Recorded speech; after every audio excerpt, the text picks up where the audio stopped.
மக்களே, டைரக்டர் மாரி செல்வராஜ் அவர்களை பற்றி இப்போ சோசியல் மீடியால வந்து நிறைய கருத்துக்கள் என்பது பதிவேற்றம் செஞ்சுட்டு இருக்காங்க. நிறைய வீடியோக்கள் வந்து ஓடிக்கிட்டு இருக்கு. அந்த வீடியோக்களுடைய தம்ப்நெயில்ல என்ன பார்க்க முடியுதுன்னா, மாரி செல்வராஜ் எக்ஸ்போஸ்டு. உண்மையான மாரி செல்வராஜோடைய முகம் வந்து தெரிஞ்சது அப்படின்ட்டு ஏகப்பட்ட விஷயங்கள் வந்து இப்போ தம்ப்நெயில்ஸ்ல வச்சு வீடியோக்கள் வந்து போஸ்ட் பண்ணிட்டு இருக்காங்க. இதற்கு காரணம் என்ன? என்ன நடந்திருக்கு அப்படின்னு பார்க்கும்போது, அதாவது நடிகை ஆராத்யா அப்படிங்கிற ஒரு பெண்ணுங்க. ரீசெண்டா அந்த பெண் நடித்திருக்கக்கூடிய படம் சம்பந்தப்பட்ட ப்ரீ ரிலீஸ் ஈவென்ட் என்பது நடந்தது. அதுல வந்து அந்த பெண் வந்து ஓப்பனா பேசிட்டாங்க. சோ அதாவது இப்போ இருக்கக்கூடிய இண்டஸ்ட்ரி, சினிமா இண்டஸ்ட்ரி வந்து இந்த உச்ச நடிகர்கள் சார்ந்து, அதாவது இந்த உச்ச நடிகைகள் இருக்காங்க இல்லையா? சோ அவங்களை சார்ந்து எவ்வளவு கிரேஸ் இருக்கு டைரக்டருக்கு மத்தியில அப்படிங்கிற ஒரு பிம்பத்தை முற்றிலும் உடைச்சிருக்காங்க. சோ அவங்க பேசியிருக்கக்கூடிய இந்த விஷயத்த சிலர் வந்து, ஐயோ நீ இப்படி பேசிட்டியா, இனிமே உனக்கு சான்ஸ் கிடைக்காது, இனிமே உன்னை வந்து ஓரம் கட்டிடுவாங்க அப்படின்ட்டு இந்த ஒரு சிலர், ஏன் அந்த மேடையிலேயே தீபா அப்படிங்கிற இன்னொரு நடிகை, சக நடிகை வந்து பேசி இருக்கிறது இந்த இடத்துல வந்து தவறானது. அந்த பெண் வந்து அந்த பெண்ணுடைய மனசுல இருக்கக்கூடிய அந்த ஆதங்கத்தை அந்த மேடையில வந்து பகிர்ந்து இருக்காங்க, அந்த ப்ரீ ரிலீஸ் ஈவென்ட் மேடையில. சோ அது வந்து நீ இப்படி எல்லாம் பேசக்கூடாது, எதுவா இருந்தாலும் மனசுக்குள்ள வச்சுக்கோ, இந்த மாதிரி நீ வெளியே பேசுறதால உங்களுக்கு வந்து சான்சஸ் கிடைக்காது அப்படின்னு சொல்றது என்ன மாதிரியான ஒரு மனநிலை? ஒரு ஒரு பெண் தன்னுடைய கருத்து சொல்றதுல கூட ஒரு முரண் இருக்குதுன்னா அது என்னன்றது எனக்கு புரியலங்க. சோ அந்த பெண் வந்து மாரி செல்வராஜ் அவர்கள் மேலயும் இல்ல இங்க தமிழ்ல இருக்கக்கூடிய டைரக்டர்ஸ் மேலயும் வைத்தெரிச்சல் படல, வைத்தெரிச்சல்ல சொல்ல. சோ அவங்க சொல்லியிருக்கிறதெல்லாம் அவங்களுக்கான ஆதங்கங்கள். சோ இங்க திறமையான நபர்கள் தமிழ்நாட்டிலயும் இருக்காங்க, தமிழ் நடிகைகளும் இருக்காங்க, எங்களையும் கன்சிடர் பண்ணுங்க அப்படிங்கிற ஆதங்கங்களை தான் அந்த இடத்துல வந்து அவங்க கொட்டி தீர்த்திருக்காங்க. அவங்க என்னென்ன பேசியிருக்காங்க அந்த மேடையில அப்படிங்கிற அந்த விஷயத்த என்னுடைய பாணியில உங்ககிட்ட சொல்லிடுறேன். அவங்க பேசியிருக்கக்கூடிய விஷயங்கள் முதல்ல அவங்க சொல்றாங்க, இங்க ஒரு ஸ்டீரியோ டைப் இருக்கு ஹீரோயினுக்கு.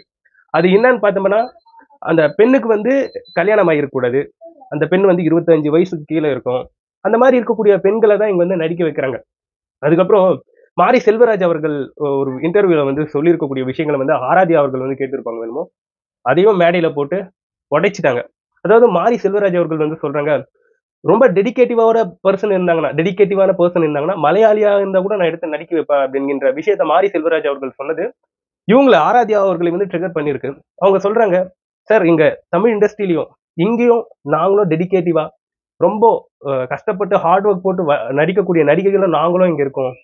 நீங்க வந்து ஏன் எங்களை கன்சிடர் பண்ண மாட்டீங்க அப்படிங்கிற ஒரு பாணியில வந்து பேசியிருக்காங்க. சோ நாங்க போடுற ஹார்ட் ஒர்க், நாங்க டெடிகேட்டிவா இருக்கக்கூடிய ஒரு ஆர்டிஸ்ட், சோ நாங்க செய்யக்கூடிய விஷயங்கள் உங்களுடைய கண்களுக்கும் காதுகளுக்கும் வந்து சேர மாட்டேங்குது ஏன் அப்படிங்கிற அவங்களுடைய ஆதங்க குரலை வந்து இந்த இடத்துல வந்து வசித்து பேசியிருக்காங்க. இந்த இடத்துல அவங்க வந்து ஒரு எக்ஸாம்பிளுக்கு வந்து ஒரு விஷயத்த வந்து சொல்லி காமிச்சிருந்தாங்க. உண்மையாவே நல்லா இருந்தது அந்த எக்ஸாம்பிள். அதாவது ஓட்ட பந்தயத்துல இங்க நல்லா ஓடக்கூடிய அந்த குதிரைகள் மேலதான் பந்தயத்தை வந்து கட்டுறாங்க. சோ இங்க வந்து அதை விட நல்லா ஓடக்கூடிய குதிரைகள்லாம் வெயிட்டிங்ல இருக்கு. அந்த குதிரைகளை நம்பி ஏன் பந்தயத்தை கட்ட மாட்டீங்க அப்படிங்கிற ஒரு கொஸ்டினை வந்து எழுப்பியிருக்காங்க. ஆல்ரெடி அது நல்லா ஓடி இருக்காது, சாதிச்சிருக்கு, பிரச்சனை இல்லை. பட் இங்க இருக்கக்கூடிய குதிரைகளும் நல்லா ஓடும் அப்படிங்கிற ஒரு விஷயத்தை தான் அவங்க அந்த இடத்துல வந்து சொல்ல வராங்க. புரியுது அவங்க என்ன சொல்றாங்கன்ட்டு.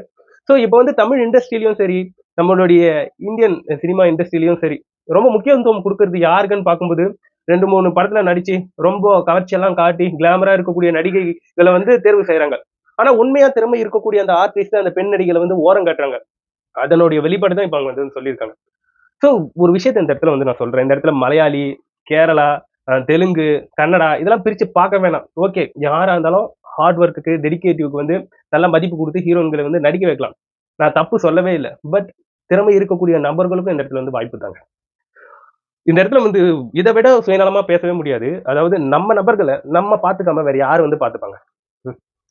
சோ அப்படி இருக்கும்போது அந்த பெண்ணுடைய ஆதங்க குரல் என்பது அந்த மேடையில ஒலிக்குது. அதுக்கப்புறம் தீபா அப்படிங்கிற ஒரு சக நடிகை அவங்க. அவங்க நெறைய படங்கள்ல வந்து நடிச்சிருக்காங்க. அவங்க வந்து என்ன சொல்றாங்கன்னா, அந்த ஆதார் அவங்க ஆராத்யா இருக்காங்களே, அவங்கள பார்த்து, "ஏம்மா உனக்குள்ள ஆதங்கங்கள் எதனா இருந்துச்சுன்னா உனக்குள்ளேயே வச்சுக்கோ. வெளிய சொல்லாத. வெளிய சொன்னீன்னா உனக்கான அந்த சான்சஸ் வந்து அ வராது. சோ அப்படியெல்லாம் பழி வாங்கிருவாங்க." அப்படிங்கிற அவங்க ஒரு பாணியில சொல்ல வந்தாங்க. அப்படிதான் புரிய வருது அந்த இடத்துல அவங்க சொன்னது. சோ அவங்க வந்து அவங்க மேல இருக்கக்கூடிய அக்கறையில அப்படி சொன்னாங்களா? இல்ல ஒரு பெண் எதிர்த்து பேசிட்டா அவங்க வந்து அவங்கள வந்து பழி வாங்குவாங்க. அத வந்து சினிமாவா இருந்தாலும் அரசியலாக்குவாங்க அப்படின்ட்டு எந்த பாணியில அவங்க சொல்ல வந்தாங்கன்றது எனக்கு புரியல. ஆனா ரொம்ப தப்பான விஷயம் அவங்க சொன்னது. சோ அந்த மாதிரி சொல்லவே கூடாது. ஒரு பெண்ணுக்கு பாதிப்பு நடந்தாலோ, இல்ல அந்த பெண்ணுக்கு வந்து பாதிப்பு ஏற்பட்டாலோ மனசளவுலயும் சரி, அந்த பெண்ணுக்கு உறுதுணையாக இருக்க வேண்டியதுதான் இங்க இருக்கக்கூடிய நபர்களுடைய உச்சபட்ச கடமை. சோ 2025 ஆகிட்டு இருக்கு. ஒரு பெண்ணுக்கு, ஆணுக்கு எல்லாருமே சரிசமம் தான். புரியுதுங்களா?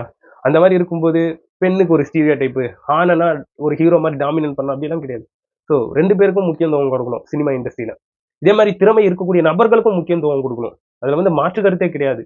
ஸோ இங்க வந்து திறமைகள் சார்ந்து நடிகைகளை வந்து சூஸ் செய்யறாங்க, இல்லைன்னு சொல்லவே இல்லை. பட் நம்ம ஆளுங்களை நம்ம பார்த்துக்காம வேற யார் பார்த்துப்பாங்க அப்படிங்கிற ஒரு கொஷினும் இந்த இடத்துல வந்து எழுது இல்லையா? அதை தாண்டி நம்ம ஆளுங்க அப்படின்னு சொல்றதை விட அவங்க கிட்ட அதிகமா திறமையும் இருக்கு, அதையும் கன்சிடர் பண்ணணுன்றதுல வந்து மாற்று கருத்தே கிடையாது. ஒரு தமிழனாக இந்த இடத்துல வந்து நான் கண்டிப்பா அதை வந்து உறுதிப்படுத்தி ஆகவே வேண்டும். இந்த எண்ட் ஆஃப் த வீடியோ என்ன மேட்டர்ன்னு பார்க்கும்போது திறமைக்கு கண்டிப்பா அங்கீகாரம் கொடுக்கணும்.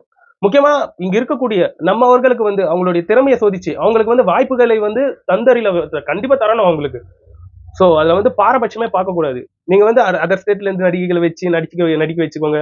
சோ நீங்க வந்து என்ன வேணா பண்ணிக்கோங்க, பிரச்சனை இல்லை. பட் இங்க இருக்கக்கூடிய திறமையான நபர்களுக்கும் நீங்க வந்து வாய்ப்புகளை வந்து கொடுக்க வேண்டும்.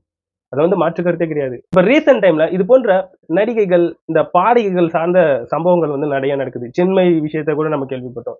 ஏன் ஒரு பெண்ணுக்கு ஏற்பட்ட அந்த விஷயத்த வந்து ஓப்பனா சொல்லவே கூடாதுல்ல? சொன்னா அதற்கு வந்து எதிர்ப்புகள், அதற்கு எதிராக அந்த சினிமா அரசியல், இதெல்லாம் பார்க்கும்போது என்னன்ட்டு சொல்றதுங்க? ரொம்ப கேவலமா இருக்கு. அதாவது ஒருத்தவங்களுடைய திறமை இங்க வந்து நிராகரிக்கப்படும்போது, அதுல வந்து சூழ்ச்சிகள், அரசியல் எல்லாமே கலந்து அவங்கள வந்து ஒடுக்கும்போது, ரொம்ப ஒரு கேவலமான விஷயம் அது.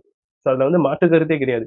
எனிவே நண்பர்களே, ஸோ இங்க திறமை இருக்கக்கூடிய அந்த நடிகைகளா இருக்கட்டும், நடிகர்களா இருக்கட்டும், கண்டிப்பா அங்கீகரிக்கப்பட வேண்டும். ஸோ நம்மவர்கள நம்ம பார்த்துக்காம வேற யாரு வந்து பார்த்துப்பாங்க? அதுதான் இந்த இடத்துல வந்து முக்கியமா நான் சொல்ல வரக்கூடிய ஒரு விஷயம். எனிவே நீங்க என்ன நினைக்கிறீங்கன்றத என்னோட கமெண்ட் செக்ஷன்ல பதிவு பண்ணுங்க.